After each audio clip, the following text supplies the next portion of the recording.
ಸ್ಯಾಂಡಲ್ವುಡ್ನಲ್ಲಿ ಮತ್ತೊಂದು ಜೋಡಿಯ ದಾಂಪತ್ಯದಲ್ಲಿ ಬಿರುಕು ಬಿಟ್ಟಿದೆ.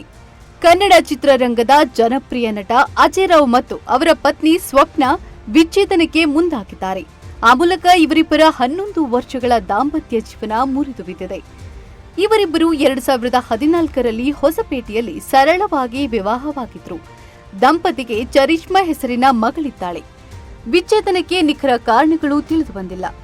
ಅಜಯ್ ರಾವ್ ವಿರುದ್ಧ ಸಪ್ನಾ ಕೌಟುಂಬಿಕ ದೌರ್ಜನ್ಯ ತಡೆ ಕಾಯ್ದೆಯಡಿ ದೂರು ಸಹ ದಾಖಲಿಸಿದ್ದಾರೆ ಎನ್ನಲಾಗಿದೆ. ಕಳೆದ ವರ್ಷವಷ್ಟೇ ಈ ಜೋಡಿ ಮನೆ ನಿರ್ಮಿಸಿ ಅದ್ಧೂರಿಯಾಗಿ ಗೃಹ ಪ್ರವೇಶ ಸಮಾರಂಭ ನಡೆಸಿತ್ತು. ಆದರೆ ಇದ್ದಕ್ಕಿದ್ದಂತೆ ದೂರವಾಗಲು ಯಾಕೆ ನಿರ್ಧರಿಸಿದ್ರು ಎನ್ನುವುದು ಯಕ್ಷ ಪ್ರಶ್ನೆ. ಪರಸ್ಪರ ನಿರ್ಧಾರ ಮಾಡಿಯೇ ಬೇರೆ ಆಗಲು ಈ ದಂಪತಿ ನಿರ್ಧರಿಸಿದ್ದಾರೆ ಎನ್ನಲಾಗಿದೆ. 2003ರಲ್ಲಿ ತೆರೆ ಕಂಡ ಕಿಚ್ಚ ಕನ್ನಡ ಚಿತ್ರದ ಸಣ್ಣ ಪಾತ್ರದ ಮೂಲಕ ಸ್ಯಾಂಡಲ್ವುಡ್ಗೆ ಕಾಲಿಟ್ಟ ಅಜಯ್ ರಾವ್ ಬಳಿಕ ಎಕ್ಸ್ಕ್ಯೂಸ್ ಮೀ ಮೂಲಕ ನಾಯಕನಾಗಿ ಬಡ್ತಿ ಪಡೆದರು. ನಿರ್ಮಾಪಕರಾಗಿಯೂ ಗುರುತಿಸಿಕೊಂಡಿರುವ ಅವರು ಸುಮಾರು 2 ದಶಕಗಳಿಂದ ಚಿತ್ರರಂಗದಲ್ಲಿ ಸಕ್ರಿಯರಾಗಿದ್ದಾರೆ. ಇತ್ತೀಚೆಗೆ ಅವರು ನಿರ್ಮಿಸಿ ನಾಯಕನಾಗಿ ನಟಿಸಿದ ಯುದ್ಧಕಾಂಡ ಚಾಪ್ಟರ್ 2 ಸಿನಿಮಾ ಗಮನ ಸೆಳೆದಿತ್ತು. ಐಷಾರಾಮಿ ಕಾರು ಮಾರಿದಾಗ ಅತ್ತಿದ್ದ ಮಗಳು. ಯುದ್ಧಕಾಂಡ ಚಾಪ್ಟರ್ 2 ಸಿನಿಮಾಗಾಗಿ ತಮ್ಮ ಐಷಾರಾಮಿ ಕಾರನ್ನ ನಟ ಅಜಯ್ ರಾವ್ ಮಾರಲು ನಿರ್ಧರಿಸಿದಾಗ ಮಗಳು ಚರಿಷ್ಮಾ ಕಾರನ್ನ ಹಿಡಿದುಕೊಂಡು ಅಳುತ್ತಿದ್ದ ವಿಡಿಯೋ ಭಾರೀ ವೈರಲ್ ಆಗಿತ್ತು. ಕೃಷ್ಣ ಎಂದೇ ಜನಪ್ರಿಯ. ಅಜಯ್ ರಾವ್ ಸ್ಯಾಂಡಲ್ವುಡ್ನಲ್ಲಿ ಕೃಷ್ಣ ಎಂದೇ ಗುರುತಿಸಿಕೊಂಡಿದ್ದಾರೆ. 2010ರಲ್ಲಿ ತೆರೆಕಂಡ ಕೃಷ್ಣನ್ ಲವ್ ಸ್ಟೋರಿ ಸಿನಿಮಾದಲ್ಲಿ ಅಜಯ್ ರಾವ್ ನಾಯಕನಾಗಿ ನಟಿಸಿದ್ರು.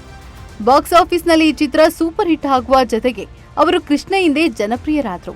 ಅದಾದ ಬಳಿಕ Krishnan marriage story, Krishna Leela, Krishna Rukku, Krishna son of CM, Krishna talkies ಮುಂತಾದ ಕೃಷ್ಣ ಸಿರೀಸ್ ಚಿತ್ರಗಳಲ್ಲಿ ಕಾಣಿಸಿಕೊಂಡಿದ್ದಾರೆ. ಅಜಯ್ ಸ್ವಪ್ನ ಪ್ರೀತಿ ಅಲ್ಲಿದ್ದು ಎಲ್ಲಿ? ಅಜಯ್ ರಾವ್ ಹೊಸಪೇಟೆಗೆ ಭೇಟಿ ನೀಡಿದ್ದಾಗ ಸ್ವಪ್ನ ಅವರ ಪರಿಚಯವಾಗಿತ್ತು. ಮೊದಲು ಸ್ನೇಹಿತರಾಗಿದ್ದ ಜೋಡಿಯ ನಡುವೆ ಪ್ರೀತಿ ಚಿಗುರಿತ್ತು. ಬಳಿಕ ಇವರಿಬ್ಬರು ಮದುವೆಯಾಗಿದ್ರು. ತಪ್ಪು ಮುಹೂರ್ತದಲ್ಲಿ ಮದುವೆ. ನೀನು ತಪ್ಪು ಮುಹೂರ್ತದಲ್ಲಿ ಮದುವೆ ಆಗಿದ್ದೀಯಾ, ಹಾಗಾಗಿ ಒಂದೇ ವರ್ಷದೊಳಗೆ ನಿನ್ನ ದಾಂಪತ್ಯ ಮುರಿದು ಬೀಳುತ್ತೆ ಎಂದು ಜ್ಯೋತಿಷಿಯೊಬ್ಬರು ಹಿಂದಿಯೇ ಅಜಯ್ ರಾವ್ಗೆ ಹೇಳಿದ್ರಂತೆ.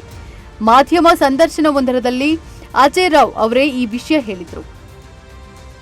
ಎಕ್ಸ್ಕ್ಯೂಸ್ ಮೀ ಸಿನಿಮಾ ನಂತರ ಹಲವು ವೈಫಲ್ಯಗಳ ಬಳಿಕ ತಾಜ್ ಮಹಲ್ ದೊಡ್ಡ ಹಿಟ್ ಕಂಡಿತ್ತು. ಅಂದಿನಿಂದ ಇಲ್ಲಿಯವರೆಗೂ ನನಗೆ ಯಾವ ಫೇಲ್ಯೂರ್ ಮತ್ತು ಸಕ್ಸಸ್ ಕೂಡ ಮ್ಯಾಟರ್ ಆಗಲಿಲ್ಲ. ನಾನು ಪರ್ಸನಲ್ ಆಗಿ ಅಥವಾ ಪ್ರೊಫೆಷನಲಿ ಆಗಲಿ ಟೈಮ್ ಮತ್ತು ಮುಹೂರ್ತ ನೋಡುವುದಕ್ಕೆ ಹೋಗುವುದಿಲ್ಲ. ನಾನು ಶಾಸ್ತ್ರಗಳನ್ನ ನಂಬ್ತೇನೆ, ಆದ್ರೆ ಫಾಲೋ ಮಾಡಲ್ಲ ಎಂದು ಅಜಯ್ ರಾವ್ ಸಂದರ್ಶನ ಒಂದರಲ್ಲಿ ಹೇಳಿದ್ರು. ಸೋಷಿಯಲ್ ಮೀಡಿಯಾದಲ್ಲಿ ಅನ್ಫಾಲೋ.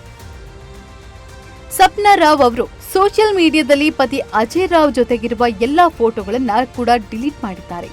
ಅಷ್ಟೇ ಅಲ್ಲದೆ ಅಜಯ್ ರಾವ್ ಅವರನ್ನ ಇನ್ಸ್ಟಾಗ್ರಾಂನಲ್ಲಿ ಅನ್ಫಾಲೋ ಕೂಡ ಮಾಡಿದ್ದಾರೆ. ಅಜಯ್ ರಾವ್ ಕೂಡ ಪತ್ನಿ ಇನ್ಸ್ಟಾಗ್ರಾಂ ಖಾತೆಯನ್ನ ಅನ್ಫಾಲೋ ಮಾಡಿರುವುದು ಅಚ್ಚರಿ ಮೂಡಿಸಿದೆ.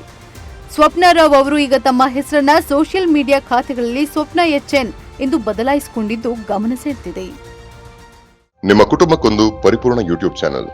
ಇಂಟ್ರೆಸ್ಟಿಂಗ್ ಮತ್ತು ಇನ್ಫಾರ್ಮೇಟಿವ್ ವಿಡಿಯೋಗಳನ್ನ ಮಿಸ್ ಮಾಡ್ಕೋಬೇಡಿ. ಈಗಲೇ ಸಬ್ಸ್ಕ್ರೈಬ್ ಮಾಡಿ.